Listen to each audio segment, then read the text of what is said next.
ওয়ার্দ জাহানের খলিফা হযরত ওমর দিনের বেলা মানুষের বিচার করে, রাতের বেলা ঘুরে ঘুরে ঘুরে ঘুরে মানুষের কি হালাত তাকায় তাকায় দেখে। আজকে ওমর একা, সাথে একটা গোলাম আছে, আসলাম কেউ নেই। রাতের অন্ধকারে জঙ্গলে ঘুরে কি খবর মানুষের।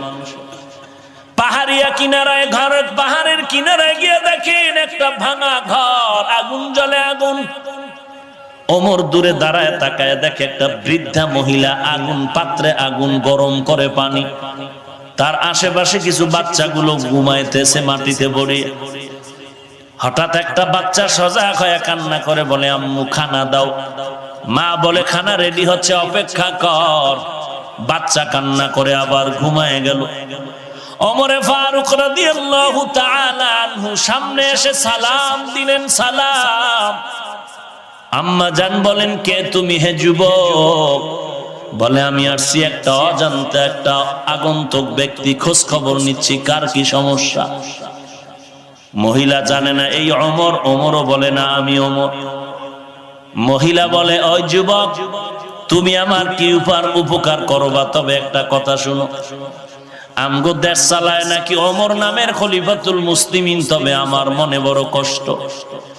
দুনিয়াতে পারলে তো পারলাম, না হয় কিয়ামতের ময়দানে ওমরের বিরুদ্ধে আমি আল্লাহর কাছে বিচার দায়ের করব।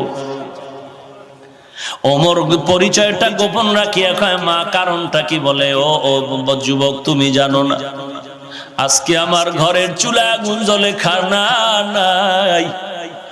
একদিন আর দুদিন না আমিও খানা পাই না। বাচ্চাগুলো না খেয়ে খেয়ে ধুকে ধুকে চামড়া পিঠের সাথে লেগে গেছে, মাটিতে পড়ে আছে। ওমর নিজের পরিচয় গোপন রেখে বলে, মা অপেক্ষা করেন, আমি একটু উপকার করতে পারি কিনা দেখি। হযরত ওমর গোলাম নিয়ে চলে গেলেন বাইতুল মাল, অর্থ মন্ত্রণালয়। ওমর নিজের হাতে একটা আটার বস্তা রেডি করে গোলাম রে কয়, রে ও গোলাম, এই রাতের মধ্যে আটার বস্তা মহিলার কাছে নিব, আমার মাথায় দে। আসলাম ডেকে বলেন, খলিফাতুল মুসলিমিন, আপনাকে দেখলে শয়তান পালায়া যায়। আপনি অর্ধ জাহানের খলিফা, আটার বস্তা আপনি নিবেন না? না, আমি গোলামের মাথায় দেন। ওমর ডাক দিয়ে কয়, আসলাম তুই কি চাও আমি আল্লাহর দরবারে আসামি হয়ে দাঁড়াবো? বলে, না না। কয়, তাহলে আমার দায়িত্ব পালন করার সুযোগ আমাকে দাও। গোলাম নিরুপায় হয়ে ওমরের মাথায় আটার বস্তা তুলে দিলেন। অর্ধ জাহানের খলিফা হযরত ওমর আটার বস্তা নিয়ে মহিলার বাড়ি হাজির। সালাম দিয়া বলেন, আম্মা